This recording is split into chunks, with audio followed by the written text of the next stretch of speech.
The rescue shuttle wouldn't arrive for another 72 hours. Ellis stared at the wreckage of their exploration vessel, smoke still rising from the twisted hull that had plowed through the alien forest like a meteor.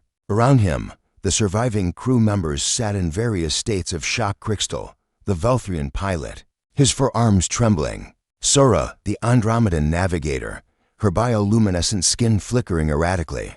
And Commander Vex, a seasoned Thraxian warrior whose chitinous plates had cracked during the crash. "We need shelter," Vex rasped, his mandibles clicking nervously. The atmospheric readings show temperature drops of 40 degrees at nightfall. "We'll freeze." Ellis looked at the dense purple foliage surrounding them, then at Darky, the mission's xenobiologist.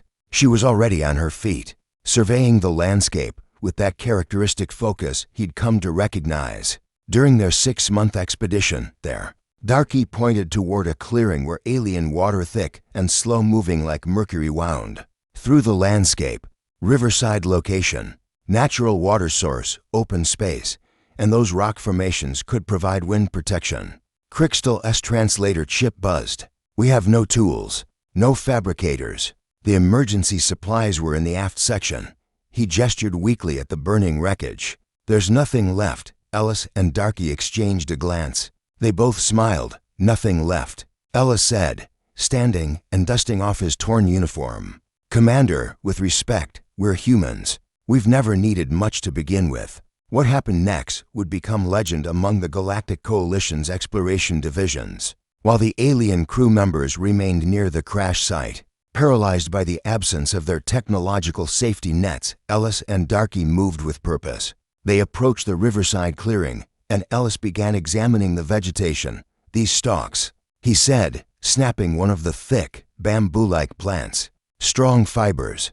"Darky, you thinking what I'm thinking?" "Shelter framework," she confirmed, already testing another stalk's flexibility. "We'll need something for binding." She knelt by the strange riverside plants, her fingers working quickly to strip away the outer layers, revealing fibrous inner strands. Within minutes, she'd fashioned primitive cordage, twisting and braiding the alien plant fibers with practiced efficiency. Crystal watched in bewilderment as the two humans began constructing a framework, lashing the stalks together with Darky's improvised rope.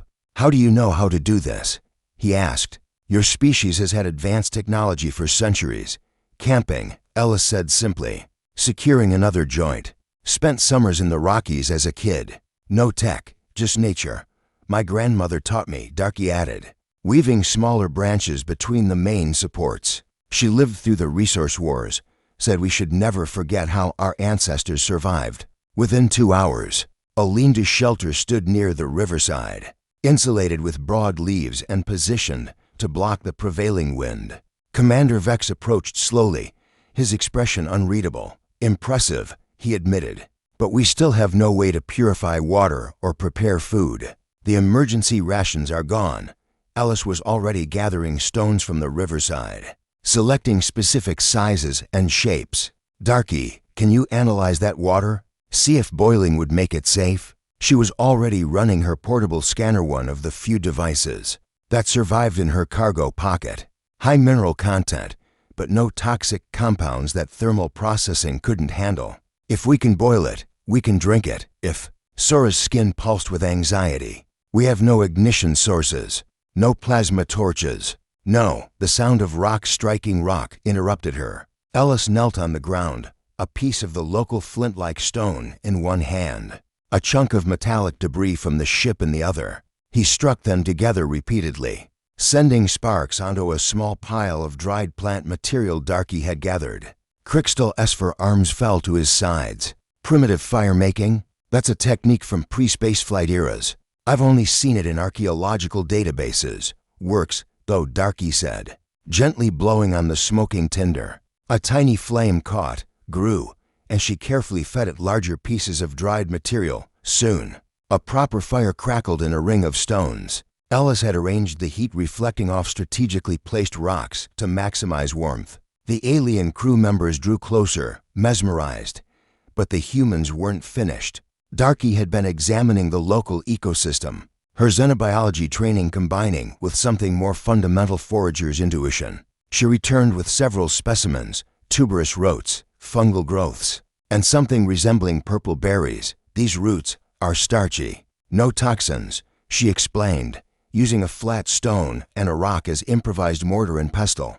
The fungi are edible, similar protein structure to portobello mushrooms, and these berries are actually nutritious once heated. Ellis had fashioned a container from folded metal debris, sealed at the edges with clay from the riverbank. He filled it with water and suspended it over the fire on a tripod of green branches.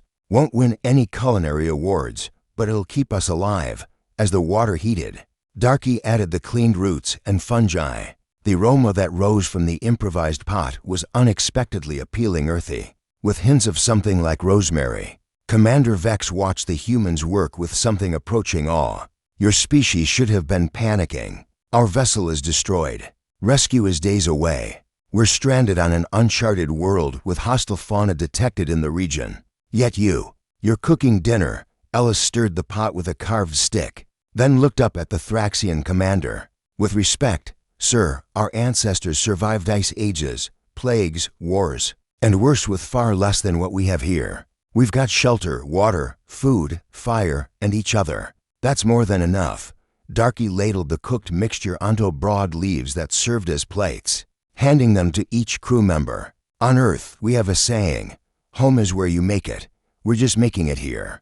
For now, that night, as the alien sun set in brilliant crimson across the horizon, the crew sat around the fire Ellis and Darky had built.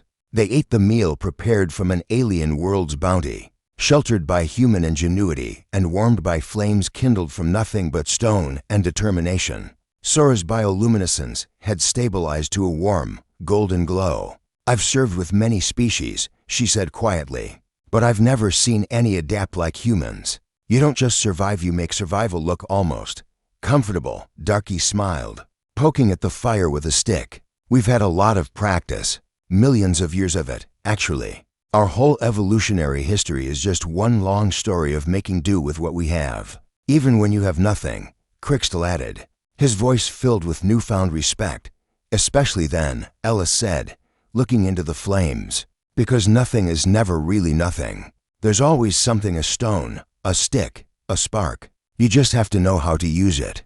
The rescue shuttle arrived 72 hours later to find the crew not just surviving, but thriving. The camp had expanded. A smoking rack preserved excess food, and a water filtration system using sand and charcoal provided clean drinking water. The alien crew members had learned to weave cordage, tend the fire, and identify edible plants. But it was the sight of Ellis and Darky teaching Commander Vex how to cook root stew that the rescue captain found most remarkable. Request permission to document this for coalition training protocols, the captain said. I believe other species could learn from human survival methodologies. Ellis and Darky exchanged another smile, the same one they'd shared when Crixtel said they had nothing left. Permission granted, Ellis said. But the first lesson is simple. You're never starting from nothing. You're starting from everything that made you human.